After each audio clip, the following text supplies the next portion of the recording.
Okay, I'm going to share just a short little story that someone wrote from our Sunday school devotional, our Bible study. We don't really get to go through the whole Bible study every week because we're so busy talking to each other, which is a good thing because that means we're really thinking about what we're reading in our Bible study. But this was at the back end of that whole Bible study today, and this is something that I was noticing, even just the power of just when other Christians are talking to each other.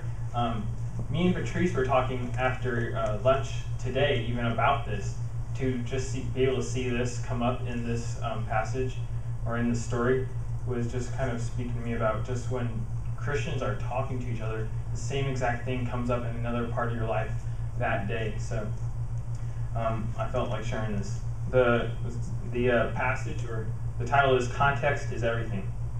And the writer says, Jeremiah 29:11 is one of the first verses I remember memorizing, along with John 3:16, Philippians 4:13, Romans 8:28. When my wife and I selected a life verse for our firstborn son, we picked Jeremiah 29:11.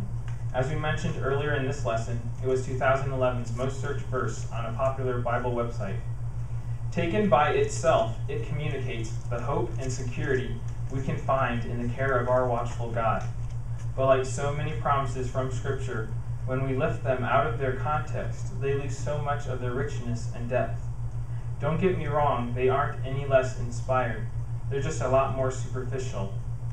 We really shouldn't memorize verse 11 without also memorizing verse 10, which says, When 70 years for Babylon are complete, I will attend to you and will confirm my promise concerning you to restore you to this place. God's promise that he has not forgotten his people is so much more meaningful when we realize it was given to a people who would spend their entire lives in captivity. Yes, there is a future hope, but God will accomplish his purpose for his glory first. His glory is always a much higher priority than our prosperity. In the same way, we shouldn't memorize Romans 8:28 without also memorizing Romans 8:29. Yes, God causes all things to work for the good of those that love God and are called according to his purpose. But what is that purpose? Those he foreknew, he also predestined to be conformed to the image of his Son. That's verse 29. The good God is working towards does not mean only good things will happen to us. Instead, all things will happen to us, good and bad. They will be used to make us more like Jesus. There are only two examples of why context matters. Try one on your own. Maybe you have Philippians 4:13 memorized because you saw it tattooed on the bicep of a professional football player. However, based on verse 12, do you think Paul was saying that we will win every game, get every promotion, close every deal, and hit every home run because we can do all things through Christ who gives us strength? If not, what is he saying? Context is everything. And the verse me and Patrice were even just talking about, verse 29:11, this was like the most popular one on BibleGateway.com.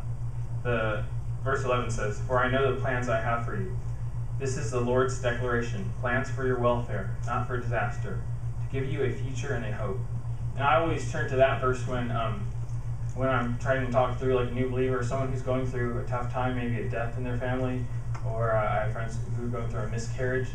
And that really helps. But when me and Patrice were even talking about it, I was thinking, for some people, their definition of a disaster, it might be the very thing that I would say is good for them. Like those of us who have been caught by the law, it's not really the law that was convicting me, but it was God's law in the law that is even upholding God's law. That would be like a disaster in my life, but it was the thing that was good for me. As in, we could be in that situation, not learn anything from it, or we could see that, this feels like a disaster, but there's something good going to come from this. Even just reading this, the plans for your welfare, not for disaster, to give you a future and hope. No matter what is happening, even in this country or just around this world, our future and our hope, no matter what, for those who believe Christ, it's the heavenly hope. that there is something out there bigger than even just what's going on, maybe even the 70 years in this country that could happen. And one thing I brought home from this whole devotional story was there is this idea of an American dream, but for us as Christians, our American dream, really for me especially, is just what the Bible is teaching, to have the Word stored up in our hearts, just to be teaching our children. All these things can be going on in our country that we don't agree with, we know God doesn't agree with, but what are we doing in the face of all of that disaster? What are we sharing? What kind of hope, what kind of love? The kind of love that God says to love your neighbor as yourself, to love God more than anything else. What does all that mean? And yeah, when I was thinking of the American dream, what can that mean to us as Christians? Because it's not going to be about just prosperity. Because being a Christian, it might look like you're prosperous, but really the whole testimony is of all the things that aren't just material, the heavenly hope. No matter what, heaven is, I think, going to be is what we really inherit, the prosperity. So that's what I had to share.